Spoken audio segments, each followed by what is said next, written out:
Hello students, आज हम atom का ही एक पार्ट है, एटम्स चैप्टर का एक पार्ट है न्यूक्लियाई, वो स्टार्ट कर रहे हैं। इसमें सबसे पहले हम देखेंगे एटॉमिक नंबर। सिंपल है, तुम जानते हो, पहले भी पढ़ा है। एटॉमिक नंबर मतलब किसी एटम के अंदर जितने प्रोटॉन्स होते हैं, जितने इलेक्ट्रॉन्स होते हैं, उसी को ही अपन एटॉमिक नंबर बोलते हैं। एटॉमिक नंबर को हम Z से डिनोट करते हैं, तो Z इक्वल टू होता है number of proton equal to number of electron. Next हमें मास नंबर। मास नंबर को हम कैपिटल ए से डिनोट करते हैं, और मास नंबर का मतलब होता है किसी एटम के अंदर जितने प्रोटॉन्स और जितने न्यूट्रॉन्स होते हैं उनका टोटल। तो अपन ए को लिख सकते हैं P प्लस एन। लेकिन हमें पता है कि प्रोटॉन जितने होते हैं उतने इलेक्ट्रॉन भी होते हैं, तो हम P की जगह पर E भी लिख सकते हैं। तो ए का फॉर्मूला हो गया E प्लस एन। अब हमें ये भी पता है कि जितने प्रोटॉन है, जितने इलेक्ट्रॉन है, उतने एटॉमिक नंबर भी होता है, तो हम E की जगह पर एटॉमिक नंबर Z भी लिख सकते हैं। तो A इक्वल टू हो गया Z प्लस एन। इसका मतलब n यदि तुम्हें निकालना हो तो Z इधर आके माइनस हो जाएगा, तो नंबर ऑफ न्यूट्रॉन्स निकालने का फॉर्मूला बन गया A माइनस Z। जैसे अपन एक एग्जांपल ले लें, सपोज सोडियम का। सोडियम को हम लिखते हैं 11Na23। तो इसमें प्रोटॉन इलेक्ट्रॉन कितने हो गए, जो ये नीचे वाला नंबर है, तो proton electron equal to atomic number Z equal to 11 हो गया। ये जो ऊपर वाला नंबर लिखा होता है ये मास नंबर कहलाता है। मास नंबर हो गया 23। अब हमें निकालना है नंबर ऑफ न्यूट्रॉन। तो नंबर ऑफ न्यूट्रॉन का फॉर्मूला मैंने क्या बोला, A माइनस Z, जिसमें A कितना है 23, Z कितना है 11। माइनस करा, 23 माइनस 11 दैट इज 12। तो नंबर ऑफ न्यूट्रॉन्स आ गए 12। तो पता चल गया अपन को प्रोटॉन, इलेक्ट्रॉन और न्यूट्रॉन तीनों पता चल गए। अब अपन देखते हैं अगला टॉपिक, यह है साइज ऑफ न्यूक्लियस। किसी भी एटम में तुम्हें पता है बच्चों, यदि प्रोटॉन न्यूट्रॉन ज्यादा हुए तो उनको एकोमोडेट करने के लिए हमें बड़े न्यूक्लियस की जरूरत है। न्यूक्लियस के अंदर ही लाई करते हैं प्रोटॉन न्यूट्रॉन। यदि प्रोटॉन न्यूट्रॉन कम है तो छोटे न्यूक्लियस से ही काम चल जाएगा। इसका मतलब ये होता है कि जो पूरे न्यूक्लियस का वॉल्यूम है वो डिपेंड करता है मास नंबर के ऊपर, नंबर ऑफ प्रोटॉन्स और नंबर ऑफ न्यूट्रॉन्स। प्रोटॉन्स और न्यूट्रॉन्स को मिलाकर अपन न्यूक्लियॉन्स भी कहते हैं, ठीक है। तो जो वॉल्यूम होता है न्यूक्लियस का वो डिपेंड करता है मास नंबर या नंबर ऑफ न्यूक्लियॉन्स के ऊपर। तो हम कह सकते हैं कि volume of nucleus is proportional to mass number. अब यदि न्यूक्लियस मान लिया अपन ने स्फीयर शेप का है, रेडियस r है, तो उसका वॉल्यूम हो जाएगा 4/3 पाई r क्यूब। ये प्रोपोर्शनल हो गया to mass number capital A. अब यहां से हमने प्रोपोर्शनलिटी का साइन हटाया, कांस्टेंट लगेगा k, वो लगा दिया। यहां से r क्यूब निकाला, क्रॉस मल्टीप्लाई, तो 3ka/4 ऐसा आ गया।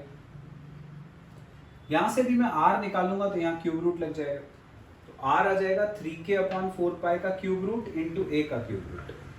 ये जो 3k/4 का क्यूब रूट है ये पूरा एक कांस्टेंट है। इस कांस्टेंट को अपन डिनोट करते हैं r0 से। तो r इक्वल टू हो गया r0 a⁻⁴।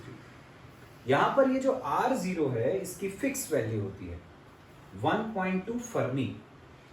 एक फर्मी का मतलब 10⁻⁻15 मीटर होता है।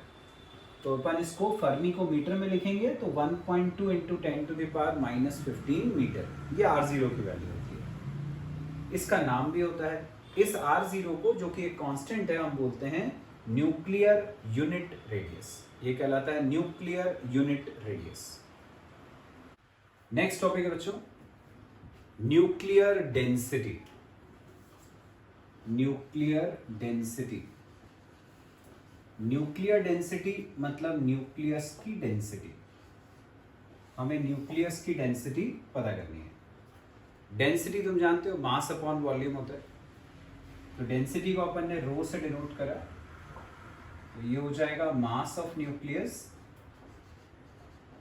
मास of nucleus upon volume. Nucleus का मास अपॉन न्यूक्लियस का वॉल्यूम। अब न्यूक्लियस के अंदर क्या होते हैं, प्रोटॉन्स और न्यूट्रॉन्स। मान लिया अपन ने कि let mass of a nucleon, mass of a nucleon is equal to है स्मॉल एम। एक न्यूक्लियॉन मतलब एक प्रोटॉन या न्यूट्रॉन का मास, ठीक है, उसको अपन ने मान लिया small m. Let mass number equal to मान लिया कैपिटल ए। तो पूरे न्यूक्लियस का मास क्या हो जाएगा? Therefore mass of nucleus equal to, एक न्यूक्लियॉन का मास है स्मॉल m, और ऐसे कितने न्यूक्लियॉन्स हैं? मास नंबर का मतलब होता है number of nucleons. Mass number का मतलब प्रोटॉन्स और न्यूट्रॉन्स का टोटल नंबर। जितने प्रोटॉन्स और न्यूट्रॉन्स का टोटल नंबर होता है वही मास नंबर कहलाता है, वही नंबर ऑफ न्यूक्लियॉन्स होता है। तो यदि एक न्यूक्लियॉन का मास m है तो इतने न्यूक्लियॉन का मास क्या हो जाएगा? m इंटू ए। और सारे न्यूक्लियॉन का मास यदि जोड़ दिया मतलब न्यूक्लियस का मास बन गया। तो मास ऑफ न्यूक्लियस हो गया m। अब हम निकालते हैं volume of nucleus. Volume of nucleus capital V equal to, suppose nucleus का रेडियस है कैपिटल R, तो उसका वॉल्यूम 4/3 पाई आर क्यूब, ये वॉल्यूम ऑफ न्यूक्लियस। बट लेकिन अपन R तो जानते ही हैं, अभी हमने कैलकुलेट करा था। R होता है R0 a to the power 1/3, जहां R0 कांस्टेंट वैल्यू है 1.2 फर्मी, जिसको हमने न्यूक्लियर यूनिट रेडियस बोला था। ये जो R की वैल्यू है इसको R की जगह रख देते हैं, तो वॉल्यूम हो गया 4/3 पाई, कैपिटल R की जगह पूरी वैल्यू रखी, R0 a to the power 1/3, इसका क्यूब था, ये क्यूब कर दिया, तो ये हो जाएगा 4/3 पाई, इसका क्यूब, तो R0 का क्यूब, यहां 3 से 3 कटेगा a, तो वॉल्यूम आ गया 4/3 पाई R0 क्यूब इंटू a। ये वॉल्यूम आ गया, ये अपन ने मास निकाल लिया था। अब हम निकालेंगे डेंसिटी। डेंसिटी रो से डिनोट करेंगे, मास अपॉन वॉल्यूम। मास हम निकाल चुके ma, अपॉन वॉल्यूम हम ये निकाल चुके 4/3 पाई R0 क्यूब इंटू a से a कट गया, ये अपॉन वाला 3 ऊपर, तो ये आ जाएगा 3m अपॉन 4 पाई R0 क्यूब। यदि अपन इसको सॉल्व करते हैं तो इसको सॉल्व करके आता है 2.3 इंटू 10 टू द पावर 17, क्योंकि डेंसिटी है तो इसकी यूनिट होती है केजी पर मीटर क्यूब। अब अच्छा तुम्हें दिख रहा है कि ये जो डेंसिटी का फॉर्मूला है इसमें कैपिटल Z या मास नंबर A नहीं आ रहा, Z या A नहीं आ रहा। इसका मतलब ये होता है कि ये जो डेंसिटी है ये एटॉमिक नंबर और मास नंबर दोनों से इंडिपेंडेंट होती है। मतलब डेंसिटी जो है वो इस पे डिपेंड नहीं करती कि किसी एटम का एटॉमिक नंबर कितना है या उसका मास नंबर कितना है। तो सभी एटम्स की जो डेंसिटी है वो ऑलमोस्ट सेम रहती है और उसकी वैल्यू इतनी होती है। नेक्स्ट टॉपिक है बच्चों mass defect and binding energy. हमें पता है कि जो न्यूक्लियस होता है वो प्रोटॉन और न्यूट्रॉन से मिलकर बनता है, लेकिन यदि अपन प्रोटॉन्स और न्यूट्रॉन्स का टोटल मास निकालें, प्रोटॉन का मास प्लस न्यूट्रॉन का मास जितने भी न्यूक्लियस के अंदर प्रेजेंट हैं, तो इनका जो मास होता है वो न्यूक्लियस के मास से थोड़ा ज्यादा ही रहता है। प्रोटॉन जैसे मान लो 5 प्रोटॉन है 5 न्यूट्रॉन है, तुमने 5 प्रोटॉन 5 न्यूट्रॉन के मास का सम निकाला और एक न्यूक्लियस का मास अलग से निकाला, तो दोनों के मास में हमेशा कुछ डिफरेंस होता है। ये जो डिफरेंस होता है उसको अपन बोलते हैं मास डिफेक्ट। ठीक, इसका मतलब मास ऑफ या masses, sum of masses of proton plus neutron is always greater than mass of nucleus। Protons और न्यूट्रॉन्स के मासेस का सम न्यूक्लियस के मास से कुछ ज्यादा रहता है। इन दोनों के बीच में जो डिफरेंस है उसको बोलते हैं मास डिफेक्ट। तो मास डिफेक्ट इसको हम डेल्टा m से डिनोट करते हैं। ये जैसे मैंने बोला प्रोटॉन प्लस न्यूट्रॉन का मास, यहां लिख देता हूं mass of proton plus neutron minus nucleus का मास minus mass of nucleus.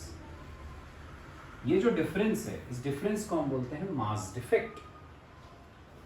Suppose कोई एटम के अंदर एटॉमिक नंबर z है, तो जितना एटॉमिक नंबर होगा उतने ही नंबर ऑफ प्रोटॉन्स हो गए।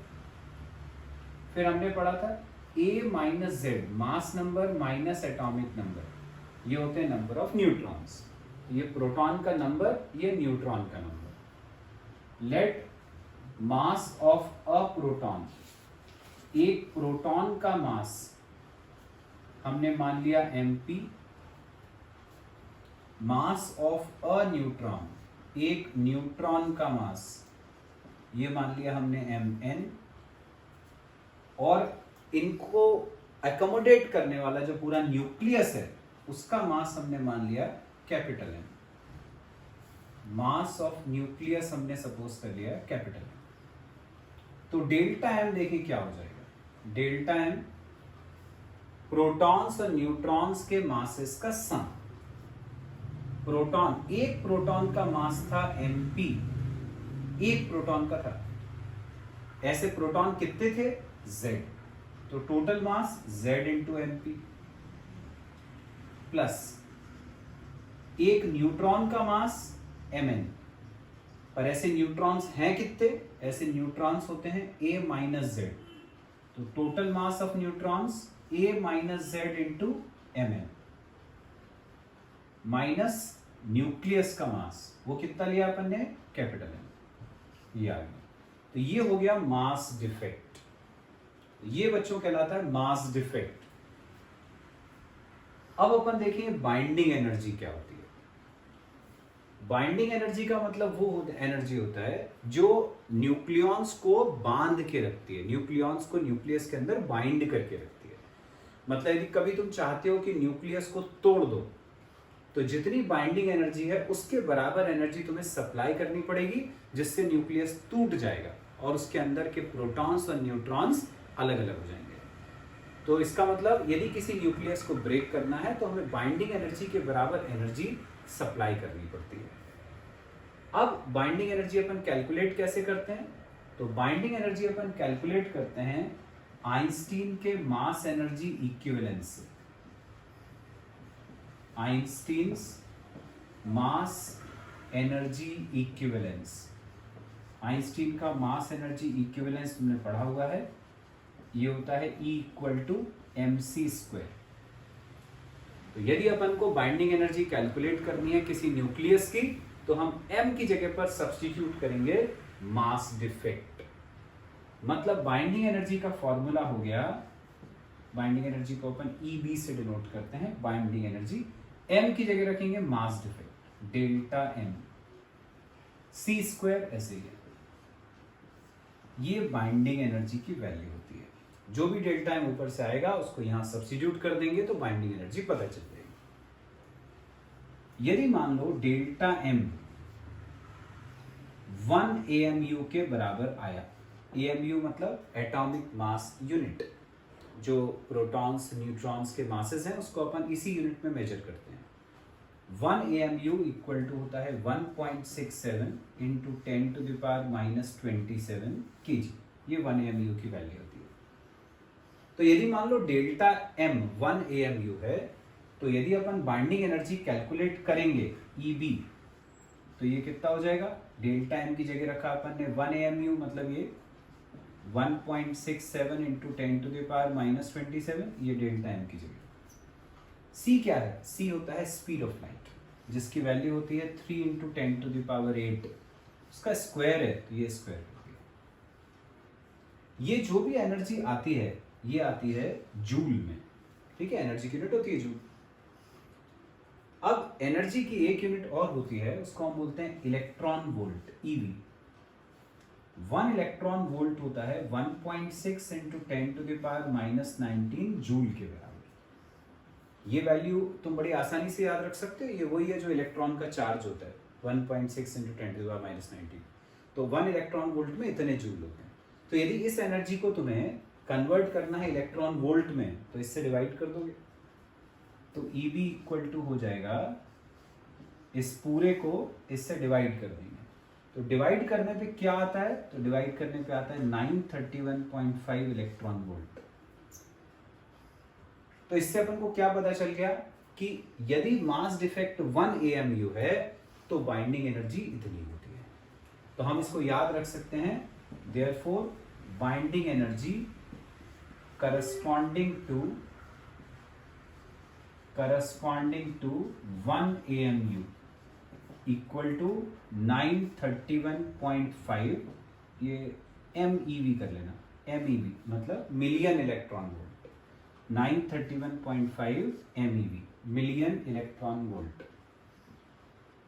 तो अब यदि मान लो कोई न्यूमेरिकल आता है तो तुम्हें ये पूरा कैलकुलेशन नहीं करना पड़ेगा। नहीं तो न्यूमेरिकल आएगा तो तुम पहले यहां से डेल्टा एम निकालोगे, फिर उसको यहां पे रखोगे, इससे एनर्जी जूल में आएगी, फिर उसको तुम इससे डिवाइड करोगे, तब कहीं जाकर तुम्हें पता चलेगा इलेक्ट्रॉन वोल्ट में कितनी एनर्जी है। जो मैंने बताया उससे तुम डायरेक्ट निकाल सकते हो। तुमने सॉल्व करके जैसे ही डेल्टा एम यहाँ से निकाला, वो डेल्टा एम AMU में आएगा। तो अपन को पता है 1 AMU की इतनी एनर्जी है तो इतने AMU की कितनी आएगी। तो जो भी तुम्हारा डेल्टा एम आएगा बस उसको इससे इनटू कर देना, ठीक है। मतलब बाइंडिंग एनर्जी के लिए तुम ये याद रख सकते हो, डेल्टा एम जो भी आएगा उसको मल्टीप्लाई कर देना 931.5 से, इंटू 931.5, तो ये तुम्हारी मिलियन इलेक्ट्रॉन वोल्ट में डायरेक्ट आंसर आ जाएगा। तो ये सारा कैलकुलेशन तुम्हें नहीं करना पड़ेगा, सीधे बाइंडिंग एनर्जी कैलकुलेट हो जाएगी। तो बच्चों अपने बाइंडिंग एनर्जी देख ली। अब है binding energy per nucleon. Binding energy per nucleon मतलब एक न्यूक्लियन की बाइंडिंग एनर्जी। अभी अपन ने कितने न्यूक्लियॉन्स की बाइंडिंग एनर्जी देखी? अभी हमने देखे न्यूक्लियॉन्स कितने लिए थे अपन ने, कैपिटल ए ये थे। तो ए न्यूक्लियॉन्स के लिए यदि बाइंडिंग एनर्जी EB है तो एक के लिए कितनी होगी, EB अपॉन ए। बस इसको बोलते हैं बाइंडिंग एनर्जी पर न्यूक्लियन। इसको लिखते हैं ऐसे EBN। ये क्या हो जाती है, binding energy upon mass number. ये होती है बाइंडिंग एनर्जी एक न्यूक्लियॉन के लिए। नेक्स्ट टॉपिक देखते हैं बच्चों, ये है binding energy curve. Binding energy curve कहलाता है। बाइंडिंग एनर्जी कर्व एक ग्राफ होता है जो हम प्लॉट करते हैं between mass number and binding energy per nucleon. Mass number जिसको हमने कैपिटल ए से डिनोट करा था, बाइंडिंग एनर्जी पर न्यूक्लियन जिसको हमने EBN से डिनोट करा था। इन दोनों के बीच में जो अपन ग्राफ बनाते हैं उसको हम बोलते हैं बाइंडिंग एनर्जी कर्व। हमने एक्स एक्सिस पे लिया है मास नंबर, ये हमने मास नंबर 50-50 के डिफरेंस पे ले लिए, 50, 100, 150, 200, 250।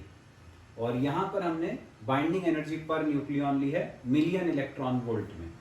ये जो बाइंडिंग एनर्जी पर न्यूक्लियन है इसकी यूनिट है MeV। 2 MeV, 4 MeV, 6, 8, 10 ऐसी अपन ने ली। तो ये जो कर्व है उसका शेप ऐसा होता है जैसा मैंने बनाया हुआ है, इस टाइप का शेप होता है। यहाँ पर एटम्स के नाम लिखे हुए हैं हमने। ये H2 हाइड्रोजन का आइसोटोप है जिसको ड्यूटेरियम बोलते हैं।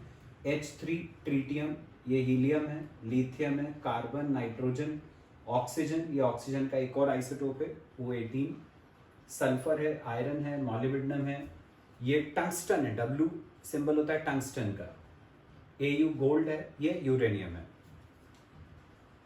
हमें इस बाइंडिंग एनर्जी कर्व को देखकर क्या पता चलता है वो इंपॉर्टेंट है। कर्व बनाने को नहीं आता है और उससे क्या पता चलता है ये अपन को पता होना चाहिए।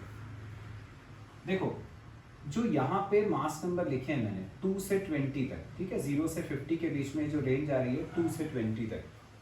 यहाँ पे तुम देखो कि जो बाइंडिंग एनर्जी कर्व है उसमें ऐसी पीक्स मिल रही है। ये देखो यहाँ पीक मिल रही है, ये पीक मिल रही है, ये पीक मिल रही है। ये पीक्स ये बताते हैं कि ये जो एटम्स हैं जिनके लिए बाइंडिंग एनर्जी कर्व में ऐसी पीक्स मिल रही हैं ये ज़्यादा स्टेबल है।